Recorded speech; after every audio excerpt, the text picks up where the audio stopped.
السلام علیکم گائز، کیا حال ہے؟ کیسے ہیں سب؟ ٹھیک ہے۔ آج کا ناول ہے الہام محبت۔ اپنا ناول شروع کرتے ہیں۔ الہام محبت، ناول نگار گل حیات۔ گاڑی ایک شاندار ہوٹل کے سامنے رکی۔ وہ ایک دم گاڑی سے نیچے اترا اور سامنے سے آتے گارڈ کو روکا۔ انہوں نے پیچھے روکنے کو بولا اور خود گاڑی کا پچھلا دروازہ کھولنے لگا۔ جیسے ہی گاڑی کا دروازہ کھلا، اس نے اپنی چھڑی گاڑی سے باہر نکالی۔ اس کا باڈی گارڈ فوراً سامنے آیا اور اس کا ہاتھ پکڑ کر آگے چلنے کے لیے اسے بازو سے پکڑا۔ وہ انتہا کی خوبصورت براؤن آنکھوں والی اس کے خوبصورت گنگرالے بال تھے۔ اس کے بابو اسے پیار سے گڑیا بلاتے تھے۔ وہ تھی نازک سی کان کی گڑیا کی طرح، لیکن قسمت نے ایسا کھیل کھیلا جس میں اس کی بینائی چلی گئی۔ اس کے باپ کے مرنے کے وقت اس کی بینائی ختم ہو گئی تھی۔ اس کا باڈی گارڈ اس کو آگے ہوٹل میں لے جا رہا تھا، تبھی اس کے فون پر کال آئی۔ وہ ماہم سلطان کے چچا کے بیٹے باجر سلطان کی تھی، جو اس کا ہونے والا شوہر تھا، جو اسی ہوٹل کے اندر ایک کانفرنس میں تھا۔ باڈی گارڈ نے فوراً فون ماہم کو دیا۔ ہیلو باجل، آپ کہاں ہو؟ ماہم میری بات سنو، میں کانفرنس ہال میں ہوں۔ انہوں نے مجھے پکڑ لیا ہے اور پلیز تم یہاں مت آؤ۔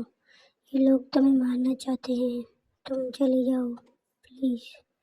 باجل نے اتنا ہی بولا کہ ایک آدمی نے فون اس کے ہاتھ سے کھینچ لیا۔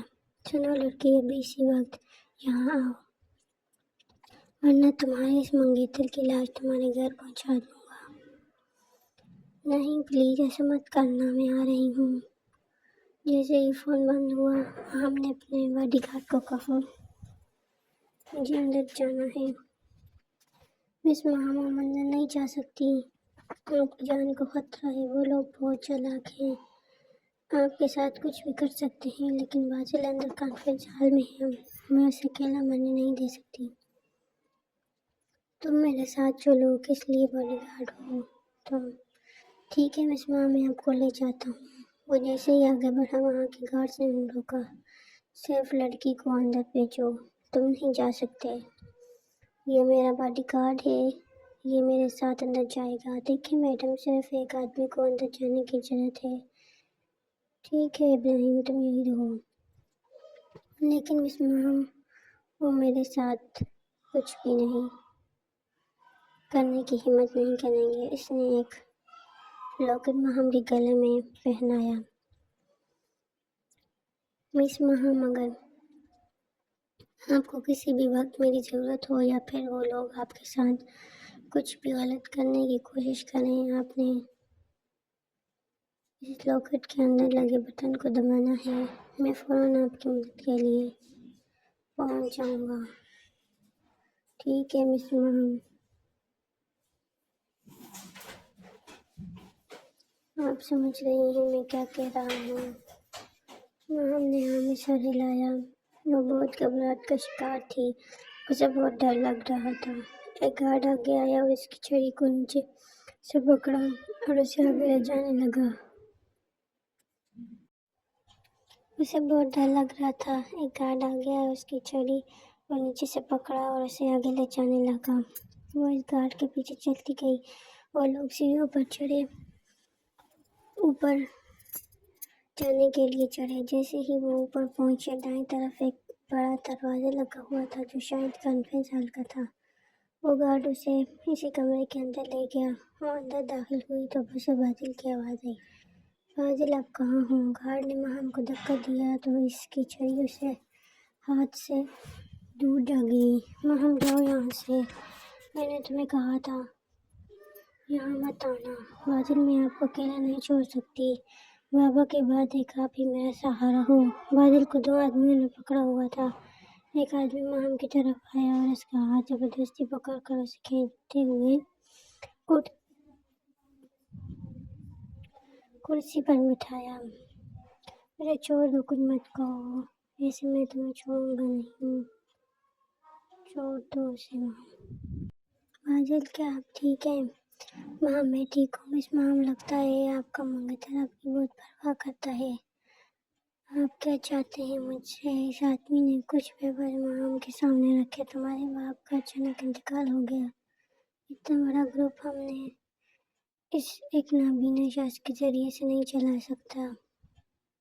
بات پر بحث کی ہے کہ ہم ایک نابینا لڑکی کے ساتھ کام نہیں کر سکتے، بس ہم یہ چاہتے ہیں کہ آپ ان شیئر ٹرانسفر اگریمنٹ پر دستخط کریں۔ ہمیں ایک نابینا لڑکی کے ذریعے سے اس گروپ کو نہیں چلانا چاہتے جس کی بنیاد تمہارے باپ نے رکھی تھی۔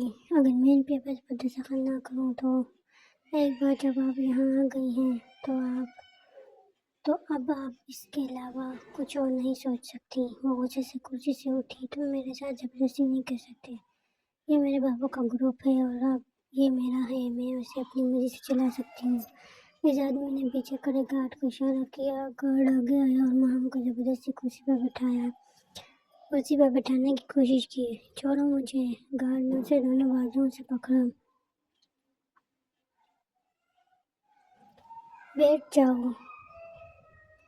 چھوڑو مجھے کمینے آدمی، میرے ہاتھ چھوڑو۔ ماہم چھوڑ دو اسے، میں تمہیں اپنے سارے شیئرز دے دوں گا۔ اسے چھوڑ دو پلیز، مجھے تمہارے چھوٹے شیئرز کی کوئی ضرورت نہیں ہے۔ چپ ہو جاؤ۔ وہ آدمی بادل کے قریب آیا اور اس کے منہ پر زوردار مکہ مارا۔ بادل اور اس کے منہ پر ٹیپ لگا دی۔ بادل اچانک ماہم کو کاٹ کر دیا ہوا لاکٹ یاد آتا ہے جو اس کے گلے میں تھا۔ اس نے فوراً لاکٹ اپنے ہاتھ میں لیا اور اس میں لگے بٹن کو دبایا۔ ایک آدمی جس نے ماہم کو پکڑ رکھا تھا اس کے ہاتھ سے لاکٹ کھینچ کر اتارا اور زمین پر دے مارا۔ ماہم اپنے آپ کو چھڑانے کی کوشش کر رہی تھی لیکن اس آدمی نے ماہم کو ایک زوردار تھپڑ رسید کیا جس سے ماہم زمین پر جا گری۔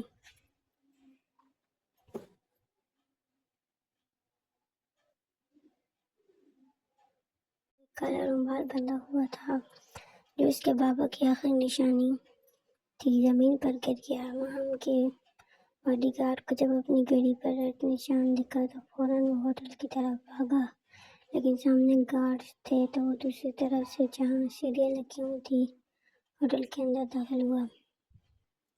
وہ آدمی آگے آیا اور اپنے ایک جوتے کو ماہم کے نازک ہاتھ پر رکھا۔ جیسے ہی اس نے جوتا رکھا ماہم کے منہ سے سسکی نکلی۔ ماہم جوتوں سے اس آدمی نے کالے رومال کو اٹھایا اور یہ تو تمہارے بابا کی آخری نشانی ہے۔ دوسری طرف جب وہ سیڑھیوں سے اترا سامنے ہی گارڈ اس کی طرف آ رہے تھے۔ اس نے دائیں طرف دیکھا، باسکٹ میں کچھ چھتریاں پڑی تھیں۔ اس نے ایک چھتری اٹھائی اور گارڈ کو مارنا شروع کیا۔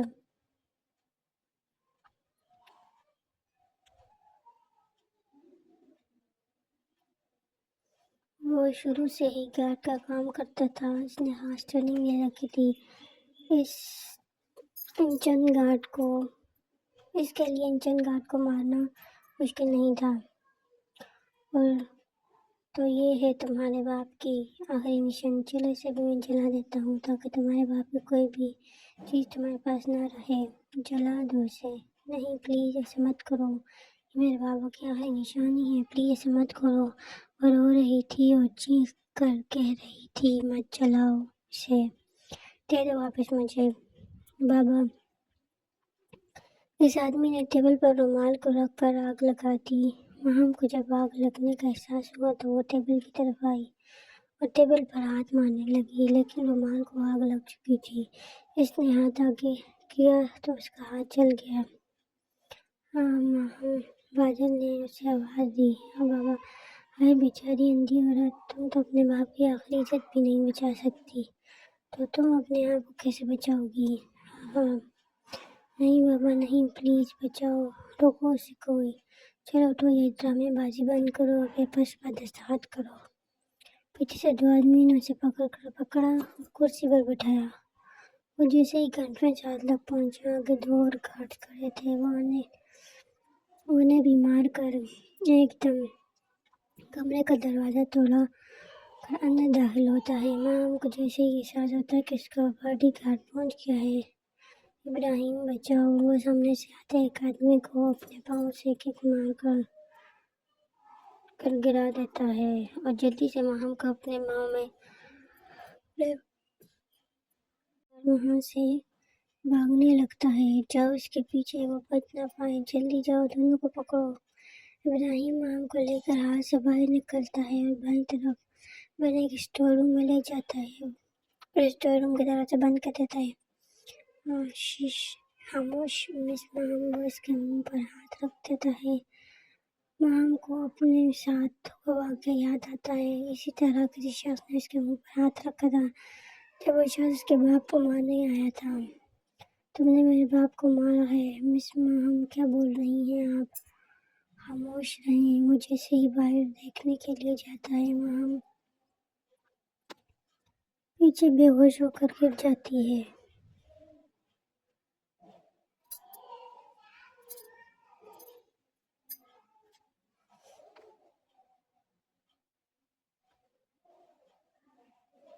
ہاں میرا سر، تم ہی نے مارا ہے میرے بابا کو، قاتل ہو تم۔ وہ جیسے ہی اٹھی، گارڈ اس کے دائیں طرف کرسی پر بیٹھا اس کے اٹھنے کے انتظار میں تھا۔ مس ماہم کیا آپ اٹھ گئی ہیں؟ تم یہاں میرے کمرے میں کیا کر رہے ہو؟ مس ماہم آپ بے ہوش ہو کر گر پڑی تھی، تو میں آپ کو اٹھا کر آپ کے گھر لے آیا۔ آپ کو بہت تیز بخار ہو رہا ہے، پلیز آپ یہ دوائی لے لیں، ڈاکٹر آپ کا ٹریٹمنٹ کر کے جا چکا ہے، آپ یہ دوائی کھا لیں۔ نہیں مجھے کوئی دوائی نہیں کھانی، جاؤ تم یہاں سے، نہیں تم اس نوکری سے نکال دوں گی۔ مس ماہم آپ مجھے بعد میں نکال دیجیے گا، لیکن ابھی آپ یہ دوائی کھا لیں۔ نہیں میں نہیں کھاؤں گی، وہ اپنی ضد پہ اڑی ہوئی تھی۔ ابراہیم نے آگے بڑھ کر ماہم کا منہ اپنے ہاتھ سے پکڑا اور دوائی اس کے منہ میں ڈال دی۔ جیسے ہی وہ پیچھے ہوا، ماہم نے دوائی اپنے منہ سے نکال کر پھینک دی۔ یہ کیا کیا آپ نے؟ پھر دوائی ماہم کے منہ میں ڈالی۔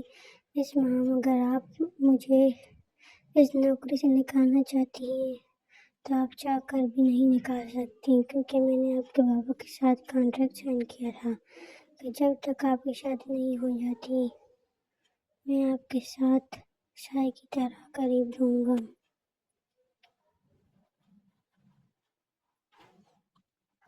اگر یقین نہیں آتا تو میں آپ کو آپ کے بابا کی آواز سنا سکتا ہوں۔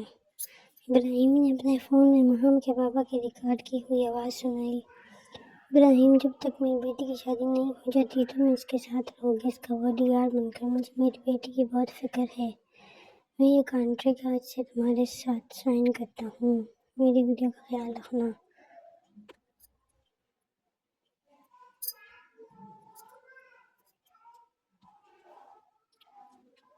تو بس ماہم سن لی آپ نے اپنے بابا کی آواز۔ ابھی آپ کو کوئی شک ہے؟ وہ کچھ دیر خاموش رہی۔ ہاں مجھے ہے شک، مجھے ثبوت چاہیے۔ کیسے ثبوت؟ ابراہیم کے قریب آئی۔ ثبوت تو مجھے مس ماہم آپ کو کیسے ثبوت چاہیے؟ وہ 2 قدم اس سے پیچھے ہوا۔ میں آپ کو کیسے ثبوت دوں؟ ماہم کو ایک بار پھر اپنی ماضی یاد آیا۔ ماہم نے اس شخص پر چھری سے وار کیا تھا جو کہ اس کے سینے پر جا لگا تھا۔ وہ اس نشان کو دینا چاہتی تھی کہ واقعی یہ وہی شخص ہے یا نہیں۔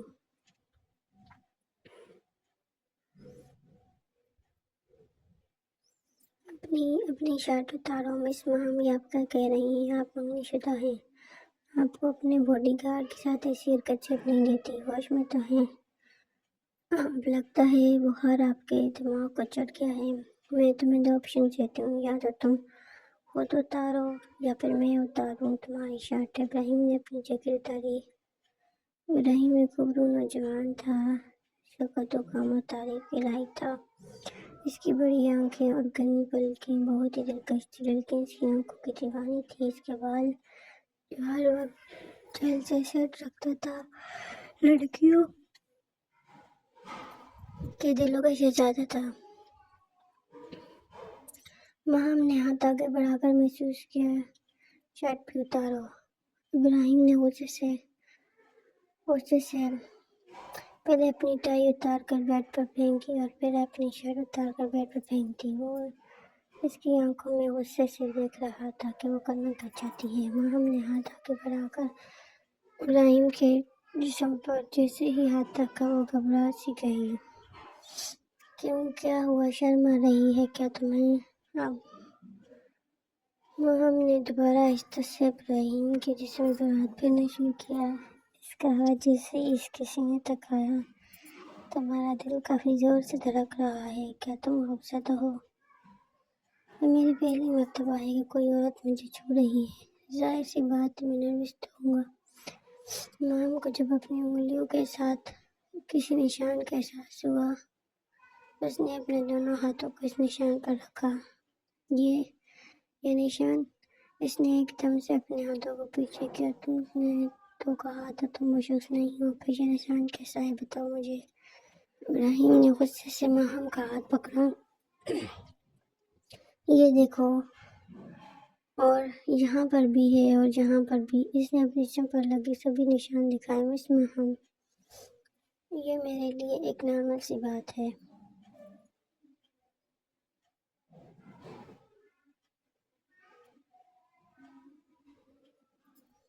ایک باڈی گارڈ کے جسم پر ایسے ہی نشان ہر روز لگتے ہیں۔ اوہ دیکھو، یہاں پر بھی ہے، دیکھو۔ وہ چلایا تو ماہم نے اپنا ہاتھ اس کے ہاتھ سے کھینچا۔ ماہم نے اسے پیچھے رکھ دیا اور باہر چلی گئی۔ میں کتنی پریشان ہو گئی تھی جب میں نے سنا کہ تم زخمی ہو۔ میں نے تم سے کہا تھا تم یہاں مت آیا کرو، پر ماہم نے دیکھ لیا تو۔ وہ نہیں دیکھ سکتی، وہ اندھی ہے۔ مجھے فکر ہو رہی تھی تمہاری، اس لیے آئی ہوں۔ ٹھیک ہوں، میں کچھ نہیں ہوا مجھے۔ جاؤ یہاں سے، اس سے پہلے کہ کوئی آ جائے۔ وہ آج کے واقعے کے بعد بہت خوفزدہ ہو گئی ہے۔ وہ کسی بھی وقت یہاں آ سکتی ہے۔ میں اپنا خیال خود رکھ سکتا ہوں۔ وہ آئینے کے سامنے کھڑا اپنی مرہم پٹی کر رہا تھا۔ اچانک اسے آئینے میں ماہم نظر آئی۔ ماہم کی دوست رانیہ نے اسے بلایا۔ رانیہ بچپن میں یتیم ہو گئی تھی، اس کے والدین ایک کار ایکسیڈنٹ میں مارے گئے تھے۔ رانیہ اکیلی ہو گئی تھی۔ ماہم کے بابا نے رانیہ کو اپنے گھر میں جگہ دی اور اسے اپنی بیٹی کی طرح پالا۔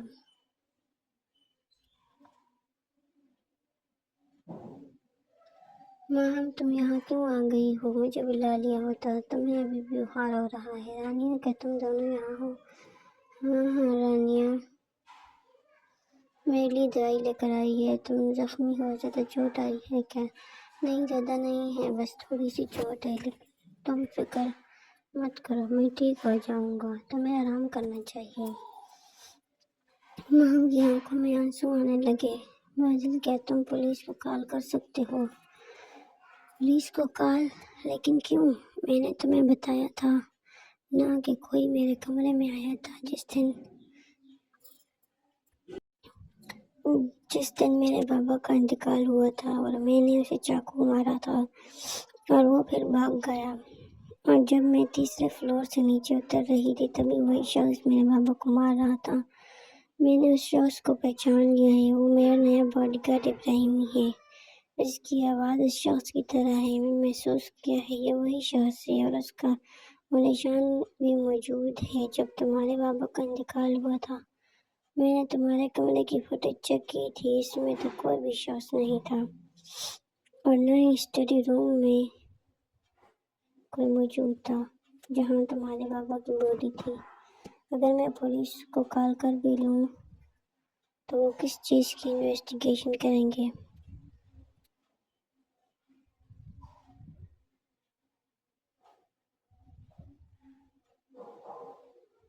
ہمارے پاس کوئی ثبوت نہیں ہے۔ قتل، میرے بابا کا قتل ہوا ہے باجل۔ ماہم، تمہیں بابا کے مرنے کا بہت دکھ ہے، لیکن ڈیتھ سرٹیفکیٹ تو ہاسپٹل سے آیا تھا اور اسی میں یہی لکھا تھا کہ بابا کی موت ان کی بیماری کی وجہ سے ہوئی ہے۔ ہمارے پاس کوئی ایسا ثبوت نہیں ہے کسی کے بھی خلاف جو ہم پولیس کو دکھا سکیں کہ بابا کا قتل ہوا ہے۔ لیکن رانیہ، اس شخص نے میرے سامنے بابا کو مارا تھا، میرے پورا یقین کے ساتھ کہہ رہی ہوں، بابا کا قتل ہوا ہے۔ ماہم، اگر تم ابراہیم کو پسند نہیں کرتی تو ہم اسے نوکری سے نکال دیتے ہیں۔ میں تمہارے لیے ایک نیا باڈی گارڈ رکھ لوں گا جو تمہارا اچھے سے خیال رکھے گا۔ نہیں، میں اسے تب تک نہیں نکالوں گی جب تک میں شک دور نہ ہو جاتا۔ ماہم، تم فکر مت کرو، میں تمہارے ساتھ ہوں، لیکن ابھی مجھے تمہاری آنکھیں ٹھیک نہیں لگ رہی۔ ڈاکٹر نے کہا ہے تمہیں آرام کی ضرورت ہے۔ تم اپنی دوائیں وقت پر لو تبھی تمہاری آنکھیں جلدی ٹھیک ہو جائیں گی، اور سب سے ضروری چیز اپنے دماغ کو سکون دو۔ فضول کی سوچیں مت کرو، تبھی تم ٹھیک ہوگی۔ ہاں ماہم، تم بہت جلد ٹھیک ہو جاؤ گی۔ وہ آہستہ آہستہ روم میں داخل ہوا اور سائڈ پہ لگے لاکر کو کھولنے کی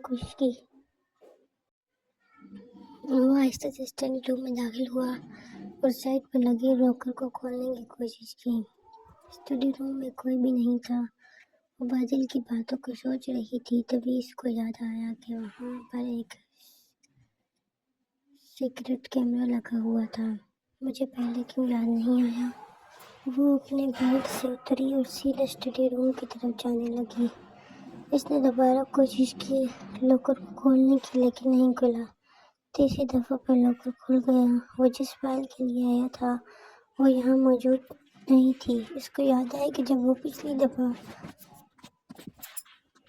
آیا تھا تو فائل وہاں موجود تھی۔ اس نے سائڈ کے ٹیبل کے دراز میں دیکھا، وہاں بھی نہیں تھی۔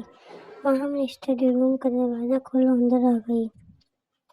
وہ ٹیبل کے سہارے الماری تک پہنچنا چاہتی تھی۔ وہ آگے آتی گئی اور ابراہیم پیچھے ہوتا گیا۔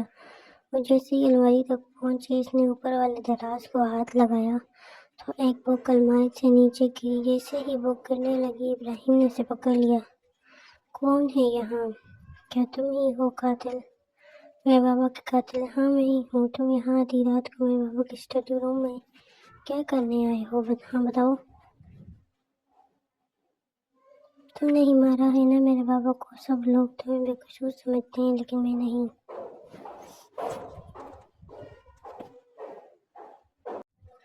اگر میں نے تمہارے بابا کو قتل کیا ہے تو پھر تمہیں بھی مجھ سے ڈرنا چاہیے، میں تمہیں بھی مار سکتا ہوں۔ اس نے ماہم کو گلے سے پکڑا جیسے ابھی وہ اسے مار دے گا۔ ماہم کی جان حلق کو آئی۔ میں تم سے نہیں ڈرنے والی، میں اپنے بابا کے قتل کا بدلہ لوں گی، چاہے وہ جو بھی ہو، جب تک میں زندہ ہوں۔ ابراہیم اس سے پیچھے ہٹ جاتا ہے۔ کیا ہو رہا ہے یہاں بازل؟ ماہم، بادل، شکر ہے تم وقت پر آ گئے ہو۔ وہاں بک کے پیچھے ایک کیمرہ رکھا ہوا ہے۔ کیا خفیہ کیمرہ؟ بازل اس کیمرے کو دیکھ کر حیران رہ جاتا ہے۔ ابراہیم شیلف سے کیمرہ اتار کر ماہم کے ہاتھ میں دیتا ہے۔ مس ماہم، کیا آپ اسی کو ڈھونڈ رہی ہیں؟ ماہم ابراہیم کے ہاتھ پکڑ لیتی ہے۔ تمہارے ہاتھ اتنے ٹھنڈے کیوں ہیں؟ کیا تم ڈر رہے ہو؟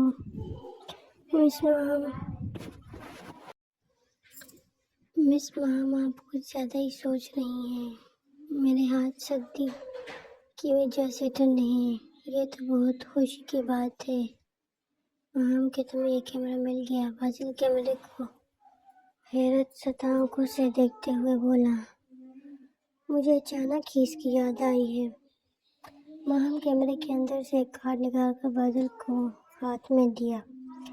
بازل، رانیہ، اس کارڈ کو چیک کرو، اس میں ثبوت ہوگا میرے بابا کے قاتل کا، اور مجھے یقین ہے یہ شخص اس میں ہوگا۔ بازل سے حیرت کے مارے بولا نہیں جا رہا تھا۔ بازل، کیا ہوا؟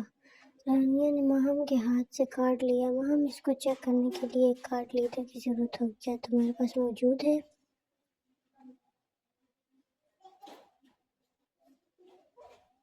ہاں، میرے کمرے کی الماری کے دراز میں پڑا ہوا ہے۔ ٹھیک ہے، میں اسے چیک کرتی ہوں۔ رانیہ کمرے میں آئی اور کارڈ کو ویڈیو لگا کر دیکھنے لگی، اور پھر فوراً بند کرتی۔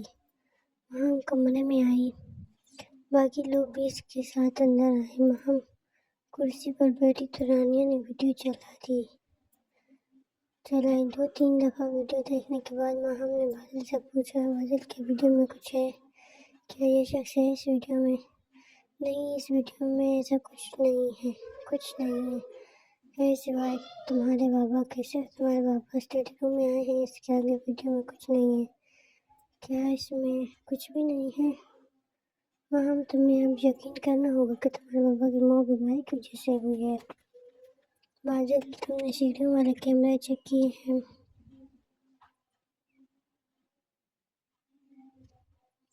وہاں کوئی کیمرہ نہیں تھا۔ ماہم گھر کے سارے کیمرہ چیک کیے تھے، میں نے اس میں ایسا کچھ نہیں تھا۔ ماہم، کیا تمہیں یاد ہے کہ کہیں اور بھی کوئی کیمرہ موجود ہے؟ باجل نے اپنی حیرت کو چھپانے کے لیے کہا۔ نہیں۔ باجل نے سکون کا سانس لیا۔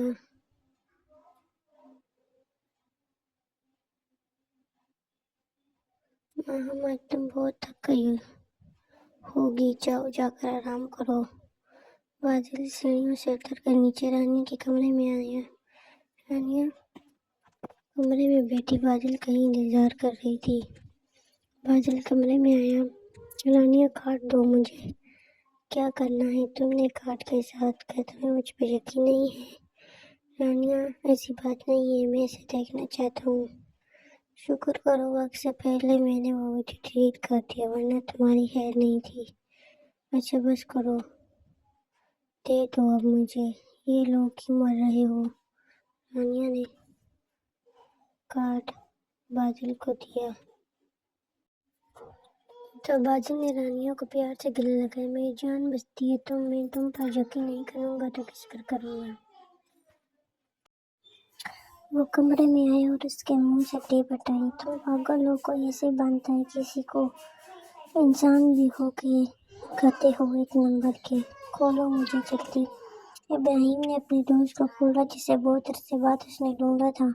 ظفر خان، جو ابراہیم کا بچپن کا دوست تھا، وہ ابراہیم کے ہر کام میں اس کے ساتھ شریک ہوتا تھا، لیکن کچھ عرصے سے اس نے ابراہیم کے ساتھ کام کرنا چھوڑ دیا تھا۔ اس نے چھپ میں شادی کر لی تھی، اسی وجہ سے اس نے سارے غلط کام چھوڑ دیے تھے۔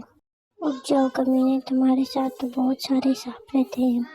تم نے کیا سمجھا تھا تم چھپ جاؤ گے اور مجھے پتہ نہیں چلے گا کہ تم کہاں ہو؟ اچھا تو آخر تم اس کی بیٹی کا باڈی گارڈ بن گئے ہو۔ اگر اسے پتہ چل گیا تو کیا ہوگا؟ کچھ سوچا ہے تم نے؟ تم نے کیا سمجھا تھا تم چھپ جاؤ گے اور مجھے پتہ نہیں چلے گا تم کہاں ہو؟ اچھا تو آخر تم اس کی بیٹی کے گارڈ بن گئے ہو۔ اگر اسے پتہ چل گیا تو کیا ہوگا؟ کچھ سوچا ہے تم نے؟ نہیں پتہ چلے گا اس سے کچھ بھی، میں نے اپنی شناخت چھپا دی ہے، وہ مجھے نہیں پہچان سکتی۔ اور وہ ڈاکومنٹس حاصل کر چکے ہو تم یا نہیں؟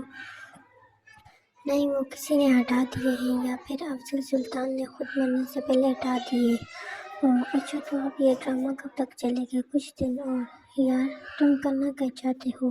تمہیں پتہ ہے اس گروپ کے لوگ کتنے خطرناک ہیں۔ مجھے پرواہ نہیں ہے، مجھے افضل سلطان کی بیٹی پسند آ گئی ہے، میں مزید کچھ وقت کے لیے اپنی شناخت چھپانا چاہتا ہوں۔ کیا اب یہ پسند و ناپسند کہاں سے آ گئی درمیان میں؟ تم صرف ڈاکومنٹ چرانے گئے ہو، وہاں کوئی لڑکی پسند کرنے نہیں۔ کیا کروں، وہ ہے ہی اتنی پیاری، کسی کو بھی پیار ہو جائے اس سے، لیکن وہ مجھے پسند نہیں کرتی۔ اسے مجھ پر شک ہے کہ میں نے اس کے باپ کو قتل کیا ہے، وہ مجھے قاتل سمجھتی ہے۔ مجھے پہلے اس کا اعتبار جیتنا ہوگا، اس کے بعد وہ ڈاکومنٹس خود میرے ہاتھ میں دے گی۔ دیکھ لو بھائی، کوئی مسئلہ نہ ہو جائے تمہارے لیے، اس اندھی لڑکی کو سنبھالنا مشکل نہ ہو جائے۔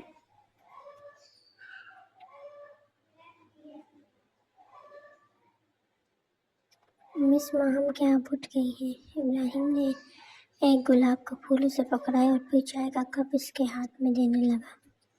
تم جاؤ یہاں سے، مس ماہم آپ کی چائے کا وقت ہو گیا ہے۔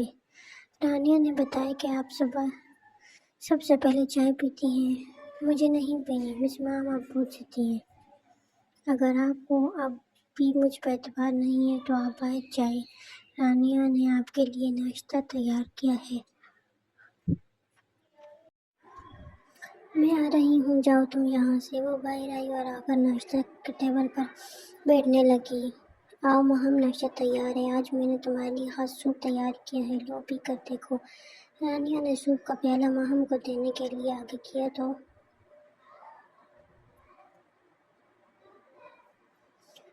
تو سوپ ماہم کے ہاتھ سے ہاتھ کے ساتھ لگ کر نیچے گرنے ہی لگا تھا کہ ابراہیم نے پکڑ لیا۔ وہ مہم کے پاس ہی کھڑا تھا۔ مس رانیہ، تھوڑا دھیان سے، کیا آپ کو نہیں پتا مس مہم کو دکھائی نہیں دیتا؟ اوہ سوری مہم، میرا دھیان نہیں تھا، کوئی بات نہیں، میں نے ہی نہیں پکڑا۔ ہاں، میں سوچ رہی ہوں کہ مسٹر اکرم سے ملنے ان کے گھر چلی جاؤں۔ کون مسٹر اکرم؟ وہی مسٹر اکرم جو تمہارے بابا کے گروپ کو کئی سالوں سے سنبھال رہے ہیں۔ اوہ اچھا، مجھے یاد نہیں تھا، لیکن تم ان کے گھر کیوں جانا چاہتی ہو؟ آفس میں جا کر مل لو۔ وہاں مسٹر اکرم پچھلے کچھ عرصے سے آفس نہیں آ رہے۔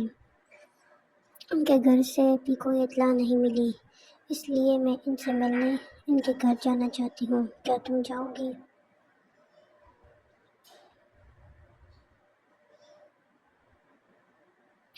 ہاں کیوں نہیں، ویسے بھی میں گھر میں بور ہو جاتی ہوں، اس لیے تھوڑا باہر جانا چاہتی ہوں۔ تو ٹھیک ہے، تم ناشتہ کرو، میں تیار ہو کے آتی ہوں۔ ہاں ٹھیک ہے۔ ابراہیم، تم ساتھ نہیں جاؤ گے؟ گاڑی تیار کرو، میں رانیہ کے ساتھ جاؤں گی۔ مس ماہم، میں آپ کا باڈی گارڈ ہوں، میرا فرض ہے آپ کے ساتھ جانا چاہیے۔ آپ لے جانا چاہتی ہیں یا نہیں؟ اف خدایا، ٹھیک ہے جاؤ، تمہارے ساتھ تو بات کرنا فضول ہے۔ ماہم نے غصے سے کہا اور ناشتے کے ٹیبل سے اٹھ گئی۔ رکو، ابراہیم یکدم پیچھے مڑا۔ مجھے کمرے میں لے چلو، میں نے تیار ہونا ہے۔ ابراہیم نے ماہم کو سہارا دیا اور اسے کمرے تک چھوڑ کر خود گاڑی نکالنے چلا گیا۔ گاڑی گیٹ کے پاس کھڑی ماہم کا انتظار کر رہی تھی۔ رانیہ تو پہلے ہی آ کر بیٹھ گئی تھی۔ ابراہیم نے ماہم کے لیے گاڑی کا دروازہ کھولا۔ وہ ماہم کے قریب آیا اور اسے گاڑی میں بٹھانے لگا۔ میں خود بیٹھ سکتی ہوں، میں صرف آنکھوں سے اندھی ہوں، محسوس کر سکتی ہوں۔ وہ جیسے ہی گاڑی میں بیٹھنے لگی، اس کا سر بری طرح سے گاڑی کے دروازے کے ساتھ لگا۔ آؤچ! میں نے کہا تھا آپ کو، میں بٹھا دیتا ہوں۔ ابراہیم برہم ہوا۔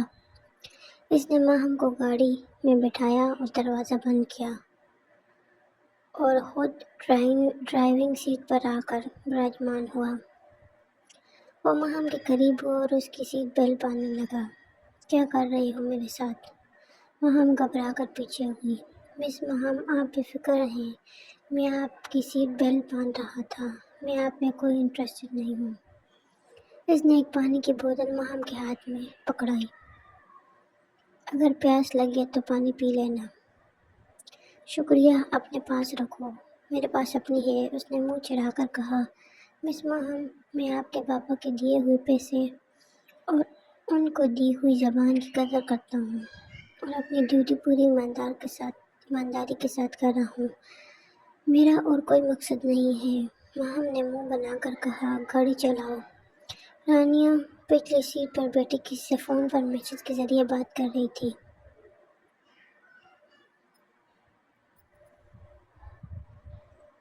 ابراہیم نے گاڑی پورچ سے باہر روڈ پر نکالی۔ کتنا راستہ رہ گیا ہے ابراہیم؟ ماہم نے اس سے پوچھا۔ ماہم نے اس کا دیا ہوا پانی پیا تو ابراہیم نے مسکرا کر جواب دیا۔ بس 5 منٹ کا۔ ٹھیک ہے، گاڑی روک دو، ہم آگے پیدل جائیں گے۔ رانیہ چلو اترو۔ ابراہیم نے گاڑی روک دی اور پیدل چلنے لگا۔ وہ تینوں روڈ کراس کرنے کے لیے رکے تو رانیہ جلدی سے دوڑ کر کراس کرتی ہوئی آگے چلی گئی۔ ماہم دیکھ کر آگے گاڑی ہے۔ ابراہیم نے اسے بازو سے کھینچا۔ کیا کر رہے ہو؟ چھوڑو میرا بازو۔ کیا پھر سے مجھے دھکا دینا چاہتے ہو؟ اس کیا مطلب؟ میں تمہیں دھکا دینا چاہتا ہوں؟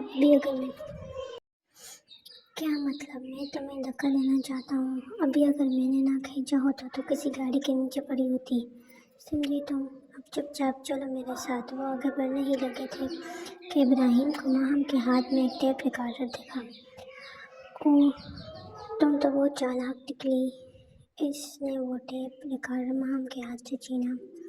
اوہ، تو تم میرے خلاف ثبوت جمع کرنے کے لیے اسے اپنے ساتھ لائے ہو؟ بیوقوف لڑکی، میرے لیے تمہیں مارنا کوئی بہت بڑی بات نہیں ہے۔ اگر میں چاہوں تو تمہیں ابھی سی جگہ مار کر پھینک دوں اور کسی کو پتہ بھی نہیں چلے گا۔ ماہم تھوڑا گھبراہٹ کا شکار ہوئی۔ ہو گئی تھی، اس کا رنگ زرد ہو چکا تھا، لیکن میں عورتوں کو مارنا پسند نہیں کرتا، وہ بھی تم جیسی۔ اس نے مام کی چھڑی کھولی اور اسے آگے سے پکڑ کر چلنے لگا۔ وہ سنسان جگہ پہنچے، پھر وہ ایک گھر میں داخل ہوئی۔ اس گھر میں کوئی بھی نہیں تھا۔ مہم آگے ایک کمرے کی طرف جانے لگی۔ رکو، کہاں جا رہی ہو؟ اسے مت جاؤ، مجھے کچھ ٹھیک نہیں لگ رہا۔ تم یہیں رکو، میں کمرے میں جاتا ہوں۔ اور ہاں، یہ لاکٹ رکھو اپنے پاس، باہر کوئی مسئلہ ہو تو اسے دبانا، سمجھ آئی؟ وہ اسے لاکٹ دیتا ہوا خود اندر گیا۔ وہ جیسے ہی اندر داخل ہوا تو ایک آدمی دروازے کے پیچھے چھپا ہوا تھا۔ وہ کمرے کے درمیان میں کھڑے ہو کر کمرے کا جائزہ لینے لگا۔ ایک دم دروازہ بند ہوا اور ایک آدمی نے پیچھے سے وار کیا اور کچھ دوسرے کمرے سے نکل آئے جو ساتھ میں تھا۔ مہم کو باہر کچھ گڑبڑ محسوس ہوا تو اس نے فوراً اپنے دوسرے گارڈ کو کار ملانے لگی۔ اس نے ابھی کار ملائی تھی کہ پیچھے سے کسی نے اسے بالوں سے پکڑ کر کھینچا۔ رانیہ، جو کہ ان سے پہلے اس جگہ پہنچ چکی تھی، لیکن ان کے وہاں آنے کے بعد رانی وہاں نہیں تھی۔ ایک آدمی نے مہم کو کھینچتے ہوئے کمرے کے پچھلے طرف لا کر دھکا دیا۔ کون ہو تم اور کیا چاہتے ہو؟ مہم، سلطان، ہم تمہارا کب سے انتظار کر رہے تھے، بہت دیر کر دی آنے میں تم نے۔ کیا چاہتے ہو تم؟ چھوڑو مجھے، بچاؤ۔ مہم چلائی، ہم تمہاری جان لینا چاہتے ہیں، تمہیں مار کر ہمیں بہت پیسہ ملنے والا ہے۔ ابراہیم ایک کے بعد ایک آدمی کو مارتا گیا، کسی کو لاتوں سے تو کسی کو ہوکوں سے۔ وہ جب کمرے سے باہر نکلا تو مہم نہیں تھی وہاں۔ وہ گھبرا سا گیا۔ اس نے مہم کو آواز دی، وہ ایک طرح سے ڈھونڈنے لگا۔ 2-3 آدمی مہم کے جسم کو نوچ رہے تھے۔ وہ چلا رہی تھی اور اپنے آپ کو بچانے کی ناکام کوشش کر رہی تھی۔ ابراہیم جب کمرے کی پچھلی طرف پہنچا تو 2-3 آدمی مہم کو مار رہے تھے۔ مہم، ابراہیم، پلیز بچاؤ۔ اس نے ایک آدمی جس نے مہم کو پکڑ رکھا تھا اسے لات مار کر پیچھے گرایا تو دوسرے نے پیچھے سے ڈنڈے سے وار کیا۔ اس نے اسے بھی لات مار کر پیچھے گرایا۔ پھر اس نے مہم کو زمین سے اٹھایا تو تیسرا آدمی جو چاقو لیے پیچھے آ رہا تھا، اچانک سے اس نے ابراہیم کو چھری سے وار کیا تو اس نے مکہ مار کر اسے بھی دور گرا دیا۔ مس مہم، آپ ٹھیک ہیں؟ مہم نے ابراہیم کے کندھے پر ہاتھ رکھا تو اسے خون محسوس ہوا۔ تمہارا خون نکل رہا ہے۔ اس نے بھی یہ کہا تھا کہ وہ وہیں بے ہوش ہو کر ابراہیم کے باہوں میں جھول گئی۔ ابراہیم نے جلدی سے مہم کو اٹھا کر گاڑی میں بٹھایا۔ گاڑی جب باہر پہنچی تو بادل پہلے سے موجود تھا۔ ابراہیم نے مہم کو گاڑی سے باہر نکالا۔ مہم، کیا ہوا ہے؟ مہم کو کیسے گارڈ ہو تم؟ مہم کا خیال نہیں رکھ سکتے تم؟ اس نے مہم کو ابراہیم کی باہوں سے لیا اور کمرے میں لے گیا۔ تمہیں میں نے کہا بھی تھا ایسا ویسا کچھ مت کرنا۔ اب اگر مہم کو کچھ ہو جاتا یا وہ مر جاتی تو بنا بنایا کھیل بگڑ جاتا ہمارا۔ میں نے تو صرف اسے ڈرانے کے لیے کیا تھا، اور ویسے بھی ہم اسے بھی اس کے باپ کی طرح مار کر سب کچھ اپنے نام کریں گے نا۔ ہاں، لیکن ابھی ہم مہم کو کچھ نہیں کر سکتے۔ ایک دفعہ وہ مجھے اس گروپ کا مالک بنا دے، پھر اس کا کام میں خود تمام کروں گا۔ میرا پلان تو اس باڈی گارڈ کی وجہ سے خراب ہو گیا ہے۔ اب وہ مہم کی نظر میں اچھا بن گیا ہے۔ وہ کیسے؟ اس نے تو مہم کو بچایا ہے۔ میں تو وہاں سے بھاگ آئی تھی۔ اب مجھے کچھ اور پلان کرنا پڑے گا جس سے مہم اپنے باپ کا قاتل اسے سمجھے۔ ہاں ٹھیک ہے، کچھ سوچتے ہیں۔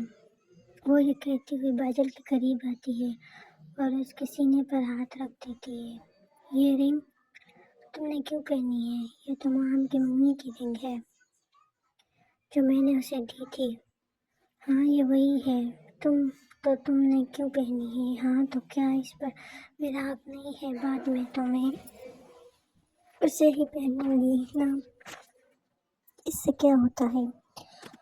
اور ویسے بھی اسے کون سا نظر آتا ہے کہ اس کی رنگ کون سی ہے؟ اچھا ٹھیک ہے، لیکن دھیان سے کوئی دیکھ نہ لے تمہارے ہاتھ میں۔ وہ اس کے کمرے میں جاتی ہے تو وہ صوفے پر الٹا لیٹا ہوا تھا۔ اس نے زخم کو محسوس کرنے کے لیے اس پر ہاتھ لگایا تو وہ ایک دم نیند سے اٹھ جاتا ہے۔ آپ اٹھ گئیں؟ ہاں تمہارے سامنے ہوں۔ مس مہام آپ ٹھیک ہیں؟ ہاں میں تو ٹھیک ہوں، لیکن ڈاکٹر نے بتایا کہ تمہیں زیادہ چوٹ آئی ہے، زخم زیادہ گہرا ہے۔ اس نے جلدی سے اپنی شرٹ پہنی۔ نہیں اتنا گہرا نہیں ہے، کچھ دنوں تک ٹھیک ہو جائے گا۔ میں تمہارا شکریہ ادا کرنے آئی ہوں، کل تم نے میری جان بچائی، یہ میرا فرض ہے آپ کا خیال رکھنا۔ شکریہ کی کوئی بات نہیں، مجھے معلوم ہے یہ تمہارا فرض ہے، لیکن میری وجہ سے تم زخمی ہوئے ہو۔ اس نے مسکرا کر جواب دیا، شکریہ۔ ابراہیم حیرانگی سے ماہم کو دیکھنے لگا۔ آج کیسے تم اتنی رحم دل بن رہی ہو؟ کل صبح تو تم مجھے اپنے باپ کا قاتل کہہ رہی تھی۔ ہاں اب اچانک کیا ہوا؟ تم نے اپنی جان پر کھیل کر میری جان بچائی ہے، اس لیے میں تمہاری شکر گزار ہوں، لیکن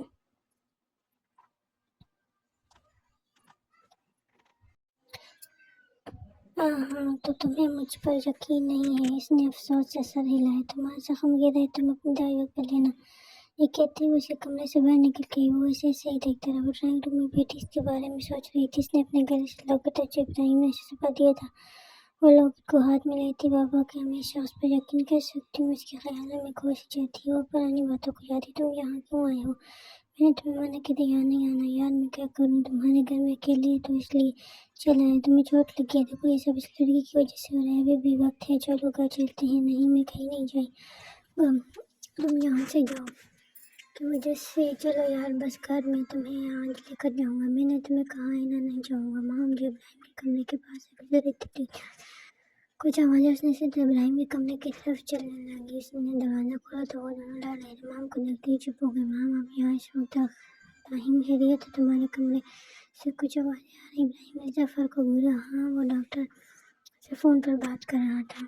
وہ اسے کمرے سے باہر لے جانے لگا، لیکن پیچھے سے ظفر کو لات مارنا نہ بھولا۔ صبح وہ اسے ناشتہ لے کر کے لیے بلانے لگا۔ وہ اسی کمرے سے باہر آئی اور ناشتے کے ٹیبل پر بیٹھ کے وہ ماہم کے قریب آئی اور اسے پیچھے سے دونوں ہاتھوں سے پکڑے۔ کیا کر رہی ہو؟ میں سمیہ کو کھانا کھلانا سکھاتا ہوں، مجھے آتا ہے، تبھی میں خود کھا لوں گی۔ مس ماہم میں نے آپ کے لیے اچھی سے ایک لائن میں رکھی تاکہ آپ آسانی ہو۔ چلو شروع کرتے ہیں۔ اس نے ماہم کے دائیں ہاتھ پر ہاتھ رکھا اور آہستہ اسے آگے لے جانے لگا۔ ماہم تم سے محسوس کرو نا، طرف سب سے پہلے چمچ، پھر اس کے اگلے گلاس پانی اور ساتھ ٹشو پیپر ہے۔ پھر اس نے بائیں طرف حرکت کی، سب سے پہلے دودھ کا گلاس، پھر اس کے آگے سوپ پیالہ، پھر اس کے ساتھ پلیٹ میں بریڈ۔ اب روز تم خود کھانا کھاؤ۔ ڈرائنگ روم میں بیٹھی چائے پی رہی تھی کہ اس نوکرانی آئی۔ مس ماہم کسی نے یہ کاغذ آپ کو دینے کے لیے کہا ہے، اور ایشور نے یہ بھی بولا ہے کہ ابراہیم نہیں۔ کیا ابراہیم نہیں؟ اس نے حیرت سے نوکرانی کی طرف دیکھا۔ کیا شخص نے اپنا نام نہیں بتایا؟ نہیں ٹھیک ہے جاؤ تم۔ وہ اٹھ کر ابراہیم کے کمرے میں۔ مس ماہم آپ یہاں؟ جی میں تمہارے لیے جوس لے آئی ہوں۔ اس کی کیا ضرورت تھی، میں خود پی لیتا۔ وہ میں نے بینڈ سے اپنے لیے بنایا، سوچا تمہارے لیے بنوا لوں۔ شکریہ۔ اس نے ماہم کے ہاتھ سے جوس کا گلاس لیا اور ایک ہی سانس میں پی لیا۔ اسے واقعی پیاس لگی تھی۔ ماہم تھوڑی دیر ابراہیم کے پاس بیٹھی رہی اور پھر ابراہیم کے سہارا دینے پر باہر ڈرائنگ روم میں آ کر بیٹھ گئی۔ کچھ دیر بعد ابراہیم کو نیند کی جھپکیاں آئیں تو وہ بستر پر لیٹ کر تڑپنے لگی۔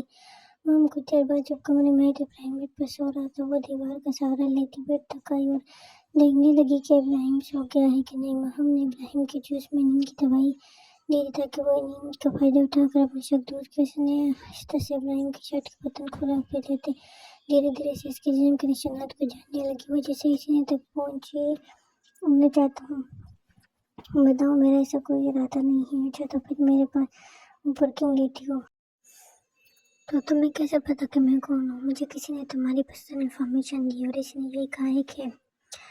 اچھا تو پھر جاؤ اسی سے پوچھو نا جس نے تمہیں یہ سب بتایا ہے، ہاں میرے پاس کیوں آئی ہو، یا پھر میری عزت لوٹنے آئی ہو۔ تو وہ میں بھلا کیوں کسی مرد کی عزت لوٹوں گی؟ میرے اوپر لیتی تو تم صحیح ہو، کوئی بھی دیکھے گا تو یہی سمجھے گا نا۔ چھوڑو مجھے، بے شرم انسان، خود آئی ہو میرے پاس اور تم کہہ رہی ہو کہ چھوڑ دو۔ میں تمہیں چھوڑو، اگر تم نے میرے ساتھ کچھ بھی کیا تو میں پولیس کو بلا لوں گی۔ پولیس کو تو میں بلاؤں گا کیا؟ ملا تھا تم نے جوش میں بتاؤ۔ یہ سنتے ہی ماہم کی جان ہلاک ہو گئی۔ تمہیں کیسے پتا چلا؟ تمہیں کیا لگا میں یہاں سننے کے لیے آیا ہوں؟ پھر تمہاری دی ہوئی دوائی مجھ پر اثر کرے گی۔ تم جس وقت جوس لائی تھی میں اسی وقت سمجھ گیا تھا کہ دال میں کچھ کالا ہے۔ ویسے تم اتنی اچھی کہاں مجھے جوس پلاؤ؟ اس کی زبان کو تو جیسے بیریکی لگ گئی تھی۔ حیرت اور گھبراہٹ کے مارے اس سے کچھ بولا نہیں جا رہا تھا۔ ابراہیم نے اسے چھوڑا، وہ ایک دم کھڑی ہوئی۔ مجھے بتاؤ، تم ابراہیم نہیں ہو؟ ہاں نہیں ہوں میں۔ تو اس کا مطلب تم وہی شخص ہو میرے بابا کے قاتل۔ خدا کے لیے تمہیں سمجھ کیوں نہیں آتا؟ میں وہ نہیں ہوں۔ میں نے تمہارے بابا کا قتل نہیں کیا۔ میں نہیں جانتا تمہارا بابا کیسے مرا، اور میں نے اپنی شناخت کسی خاص وجہ سے چھپائی ہے، اور وہ وجہ میں تمہیں بتانا نہیں چاہتا۔ وہ اٹھا اور کمرے سے باہر چلا گیا۔ وہ اپنے کمرے میں آئی تو اسے ایک کال آئی۔ کال پر جو بھی بات ہوئی، ماہم کی آنکھوں سے آنسو نکلے۔ کیا رانی ایسا کیسے کر سکتی ہے؟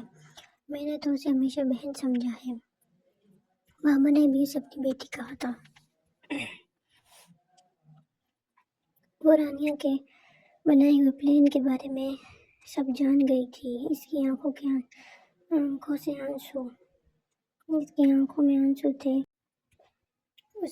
میں آنسو تھے کہ رکنے کا نام نہیں لے رہے تھے۔ اسے یقین نہیں ہو رہا تھا اس بات پر، پھر رانیہ ہی اس کی جان کی دشمن ہے۔ وہ اٹھی اور واش روم میں نہانے چلی گئی۔ وہ نہا کر باہر ہی آ رہی تھی کہ اس کا پیر پھسلا اور نیچے زمین پر گری اور باتھ ٹب کے ساتھ اس کا سر لگا۔ اس کی ایک زوردار چیخ نکلی۔ ابراہیم جو اسی کے کمرے کی طرف آ رہا تھا ماہم کی آواز پر دوڑا، لیکن آگے دروازہ بند تھا۔ اس نے ماہم کو آواز دی لیکن وہ بے ہوش ہو چکی تھی۔ وہ دروازہ توڑ کر اندر داخل ہوا تو سامنے ماہم بے ہوش زمین پر پڑی تھی۔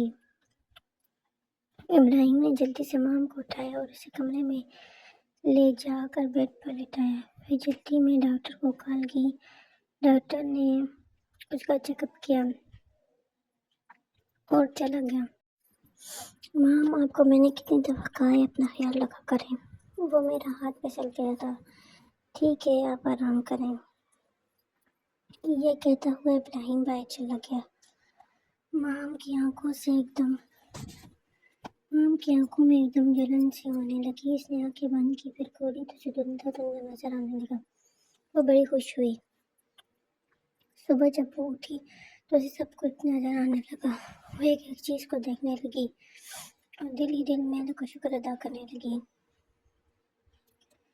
اس نے ناشتہ کیا تو ملازمہ سے ابراہیم کے بارے میں پوچھا۔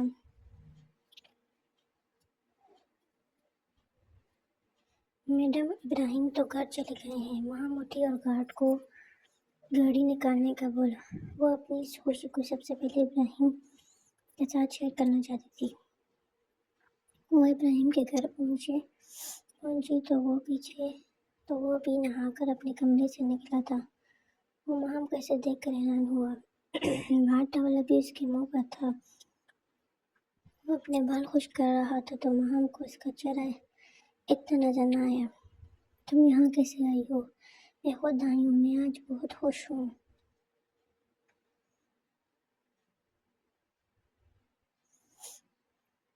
احمد، اس نے ابراہیم کے اصل نام سے اسے پکارا۔ دیکھو، مجھے دکھائی دینے لگا ہے، میں اب سب کچھ دیکھ سکتی ہوں۔ وہ احمد پاشا کے قریب آئی تو وہ منہ پھیر گیا۔ تم دیکھو نا میری طرف۔ احمد، اس نے پھر منہ دوسری طرف کر لیا۔ کیا چھپا رہے ہو؟ بتاؤ، میری طرف دیکھو، میں تمہارا چہرہ دیکھنا چاہتی ہوں۔ اس نے زبردستی احمد کے ہاتھ اس کے منہ سے نیچے کیے۔ وہ اسے دیکھ کر شاکڈ ہوئی۔ تم وہی ہو؟ ہاں میں وہی ہوں، دیکھ لو۔ وہ رونے کو آئی۔ اس کی آنکھوں میں آنسو آنے لگے۔ تم نے مجھے دھوکہ دیا ہے، تم نے میرے بابا کو مارا ہے۔ ماں میری بات سنو، ہاں میں وہیں ہوں، لیکن میں نے تمہارے بابا کو نہیں مارا۔ میں اس دن کسی اور کام سے آیا تھا تمہارے گھر۔ نہیں میں نہیں مانتی، دیکھو میں اس دن اپنا کام کر کے وہاں سے چلا گیا تھا، مجھے نہیں پتا کہ میرے جانے کے بعد تمہارے بابا کے ساتھ کیا ہوا۔ میرا یقین کرو۔ میں کیسے یقین کروں؟ وہاں میں تم سے بہت پیار کرتا ہوں، تم سے عشق کرتا ہوں، اور یہاں میں صرف تمہارے لیے واپس آیا ہوں۔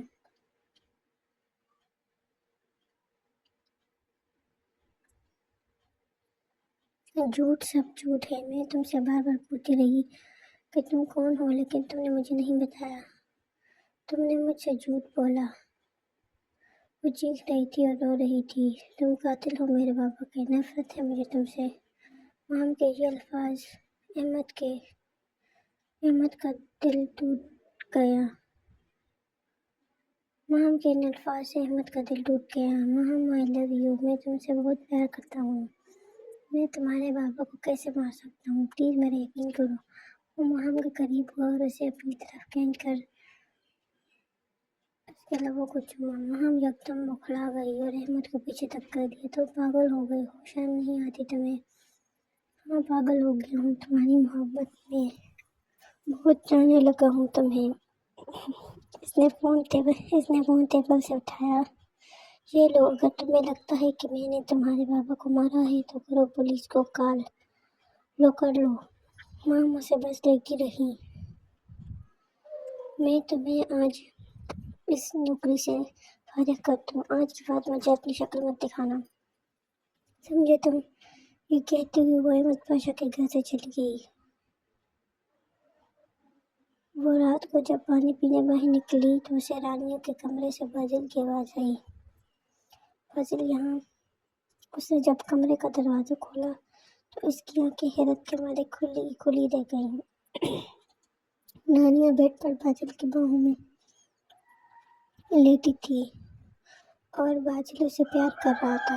مام نے بامشکل اپنا غصہ کنٹرول کیا اور کمرے میں داخل ہوئی۔ رانیہ، کیا تم جاگ رہی ہو؟ مام نے ابھی تک رانیہ کو نہیں بتایا تھا کہ اس کی آنکھیں ٹھیک ہو گئی ہیں۔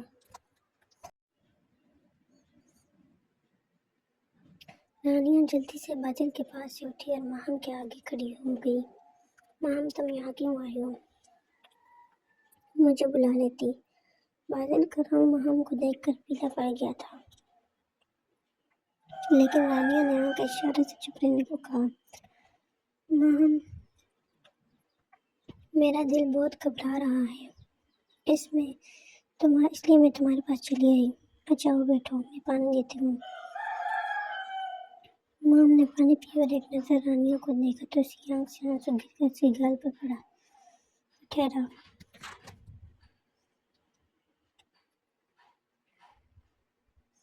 مام کیا تم ٹھیک ہو؟ بخار تو نہیں ہو رہا تمہیں؟ نہیں میں اب ٹھیک ہوں، میں چلتی ہوں۔ مام سے وہاں بیٹھا نہ گیا تو کمرے سے باہر آ گئی۔ وہ اپنے کمرے میں آئی، زور زور سے رونے لگی۔ اب اسے پتہ چل گیا تھا کہ اس کا اصلی دشمن کون ہے۔ اسے خود پر بہت افسوس ہوا۔ احمد پاشا اپنی اجڑی حالت کے ساتھ سوفے پر سو رہا تھا۔ اس کے فون پر کال آئی تو اس کی آنکھ کھلی۔ ہیلو کون؟ مام ہوں، کیا تم جاگ گئے ہو؟ جی ابھی ہی جاگا، کیا تم مل سکتے ہو؟ جی کس وقت؟ بھی کیا ابھی؟ ہاں، اپنے گھر کا دروازہ کھولو۔ وہ جلدی سے اٹھا اور دروازہ کھولا۔ آپ یہاں؟ وہ کچھ بولے بنا ہی گھر میں داخل ہوئی اور اس کے کمرے میں چلی گئی۔ اس نے کمرے کی اجڑی حالت دیکھ کر افسوس سے احمد پاشا کی طرف دیکھا۔ آؤ بیٹھو، مجھے کچھ بات کرنی ہے۔ جی بولیں، کیوں آئی ہیں آپ یہاں؟ میں تم سے ایک نیا کانٹریکٹ کرنے آئی ہوں۔ کیسا کانٹریکٹ؟ تم آج سے میرے پرسنل باڈی گارڈ ہو، سو کچھ بھی سوچے بغیر سائن کرو۔ آپ نے تو مجھے نکال دیا تھا، تو کیوں مجھے رکھنا چاہتی ہیں؟ میں تمہیں 3 وجہ سے رکھنا چاہتی ہوں، اور وہ 3 وجہ کیا ہیں مس ماہم سلطان؟ پہلی وجہ کہ تم میرے پاپا کے قاتل نہیں ہو، دوسری وجہ تم نے میری جان بچائی اور میرا اپنوں سے بڑھ کر خیال رکھا۔ وہ چپ ہو گئی تو احمد نے تیسری وجہ پوچھی۔ تیسری وجہ یہ ہے کہ وہ تھوڑا شرمائی کہ تم مجھے پسند کرتے ہو۔ اس بات پر احمد مسکرایا۔ چلو شکر ہے کہ تم نے میرا یقین کیا۔ ہاں میں نے اب تم پر دوبارہ یقین کیا، اس لیے اب میرا یقین مت توڑنا۔ چلو اب سائن کرو۔ احمد نے پیپر سائن کر کے ماہم کو دیے۔ وہ احمد کو لے کر اپنے گھر آئی۔ سب کو یہی لگ رہا تھا کہ احمد اب واپس نہیں آئے گا، لیکن جب بادل نے ماہم کے ساتھ احمد کو دیکھا تو اسے حیرت کا جھٹکا لگا۔ یہ کیوں آیا ہے تمہارے ساتھ؟ یہ آج سے میرا پرسنل باڈی گارڈ ہے۔ احمد پاشا رانیہ کو درجے سے سانپ سونگ گیا۔ وہ کمرے میں گئی تو احمد بھی اس کے پیچھے گیا۔ ماہم تمہیں رانیہ کو اس گھر میں نہیں رکھنا چاہیے، وہ تمہیں نقصان پہنچا سکتی ہے۔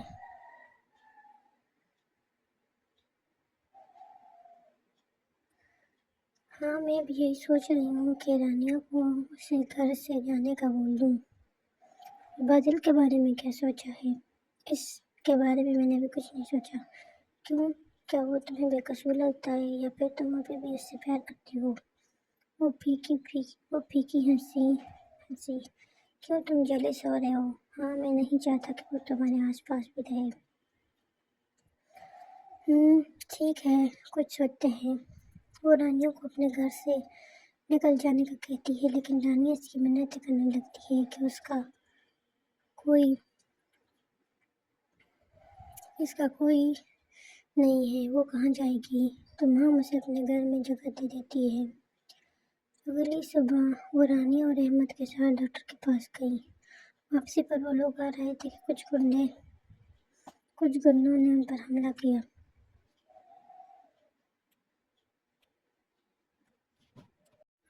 ہوپ سو گائز آپ کو یہ ناول اچھا لگا ہوگا۔ اس کا نیکسٹ پارٹ دیکھنے کے لیے چینل کو سبسکرائب کریں۔